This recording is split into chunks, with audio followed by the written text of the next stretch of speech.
नमस्कार, आपण पाहत आहात लोकनाय न्यूज। भंडारा जिल्ह्यातील पवनी तालुक्यातून एक धक्कादायक आणि संतापजनक घटना समोर आली आहे।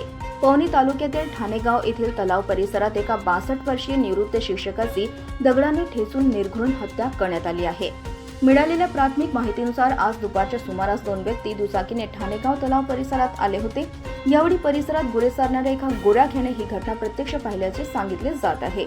प्रत्यक्षदर्शीच्या माहितीनुसार दुचाकीवर मागे बसलेल्या व्यक्तीवर चालकाने अचानक मोठ्या दगडाने डोक्यावर वार करण्यास सुरुवात केली। या भीषण हल्ल्यात संबंधित व्यक्तीचा जागीच मृत्यू झाला। मृत व्यक्तीचे नाव लीलाधर नथू मोहरकर, वय वर्ष 62, राहणार कोसरा असे असून ते सेवानिवृत्त शिक्षक होते।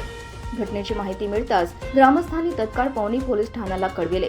पोलिसांनी घटनास्थळी धाव घेत पंचनामा सुरू केला असून संशयित आरोपीला ताब्यात घेण्यात आले आहे।